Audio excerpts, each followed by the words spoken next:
ఇక వైసీపీ నేత అంబటి రాంబాబు మాట్లాడుతున్నారు. లైవ్ లో చూద్దాం. దీనిలో ప్రధానమైన అంశం ఇది చాలా ఘోరమైనటువంటి స్కామ్కి రాష్ట్ర ప్రభుత్వం పాల్పడింది.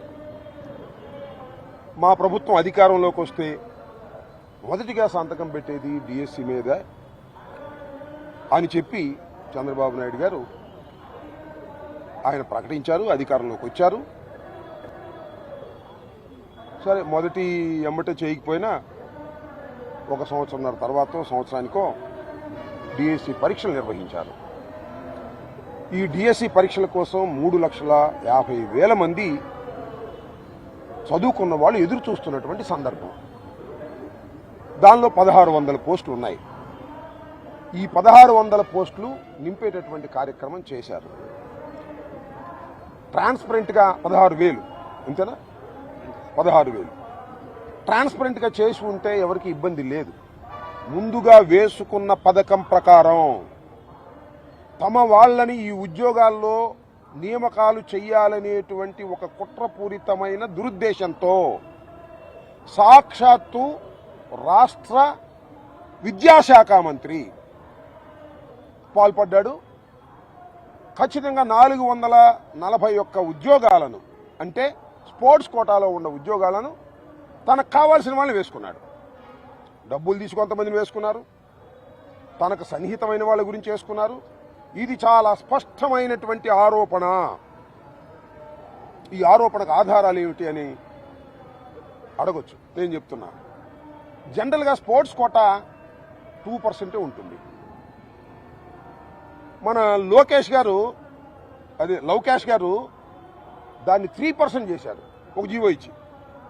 దాంతో 441 పోస్టులు వచ్చినాయి, పెరిగినాయి పోస్టులు. అయితే ఈ డిఎస్సి ఎగ్జామ్స్లో అందరూ పాల్గొంటారు. స్పోర్ట్స్ కోటా తర్వాత నిర్ణయిస్తారు.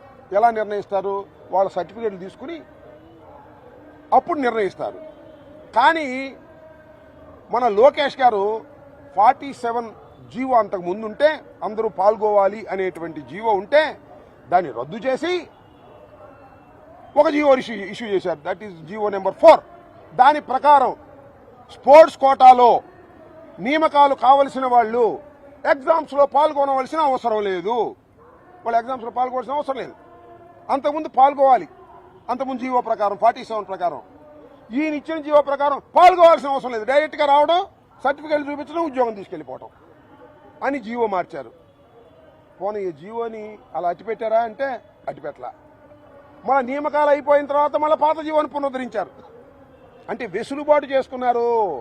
441 పోస్టులు వారికి ఇష్టం వచ్చినట్లు వేసుకోవడానికి కావలసిన వెసులుబాటు చేసుకొని జీవోలు మార్చేసినటువంటి సంఘటన.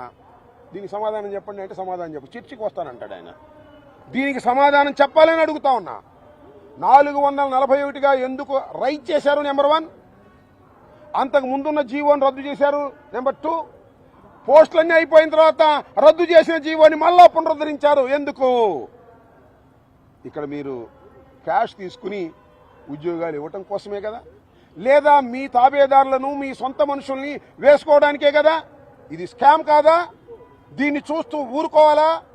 యువత ఊరుకోవాలా? టీచర్స్ ఊరుకోవాలా? వైఎస్ఆర్ కాంగ్రెస్ పార్టీ ఊరుకోవాలని అడుగుతా ఉన్నా. ఇది ఇలా ఉంటే ఒక ఆయనకి నెంబర్ 1 వచ్చింది ఎగ్జామ్స్లో. ఆయన ఎవరో తెలుసా? నవీన్ అట.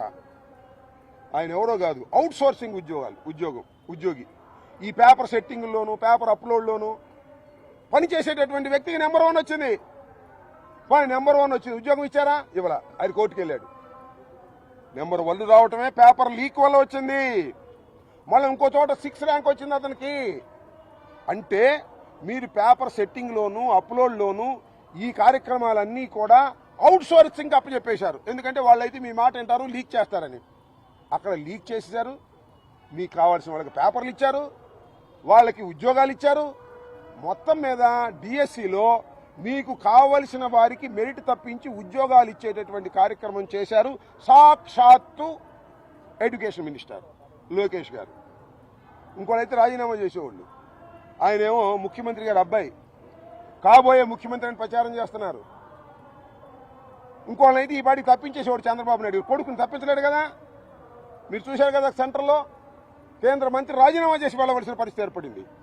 ఇలా అన్యాయంగా అక్రమంగా డిఎస్సిలో ఎప్పటి నుంచో ఎదురు చూస్తున్నటువంటి నిరుద్యోగులను మోసం చేసినటువంటి పాపం ఈ రాష్ట్ర ప్రభుత్వానిది, మరి ముఖ్యంగా నారా లోకేష్ది అని ఈ సందర్భంగా నేను చెప్పదలుచుకున్నాను. కాదంటే చెప్పమంటాను. నేను ఎందుకు జీవాలు మార్చారని అడుగుతా ఉన్నా. మీ వెసులుబాటు కోసం జీవాలు మార్చేసి మీకు కావాల్సిన వాళ్ళని నియమించుకుని మళ్ళా జీవాలు తీసుకొచ్చారు. ఇంతకన్నా దారుణం దేశ చరిత్రలో ఎప్పుడైనా జరిగిందా అని అడుగుతా ఉన్నా. తొలిసారిగా జరిగింది, అది లోకేష్ గారి నాయకత్వంలో జరిగింది.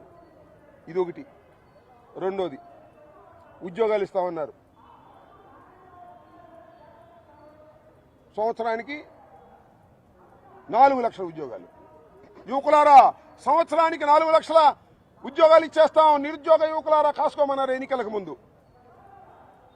మొత్తం 5 నాళ్ళు 20 లక్షల ఉద్యోగాలు ఇస్తామన్నారు. ఇప్పటికి 2 సంవత్సరాలు పూర్తి అయిపోయింది. ఎన్ని ఉద్యోగాలు ఇచ్చారు? ఇవాళ ఎగ్గొట్టేశారు. మళ్ళీ ఇంకో మాట అన్నారు, ఉద్యోగాలు ఇచ్చేంత వరకు నిరుద్యోగ భృతి ఇస్తామన్నారు. ఏది?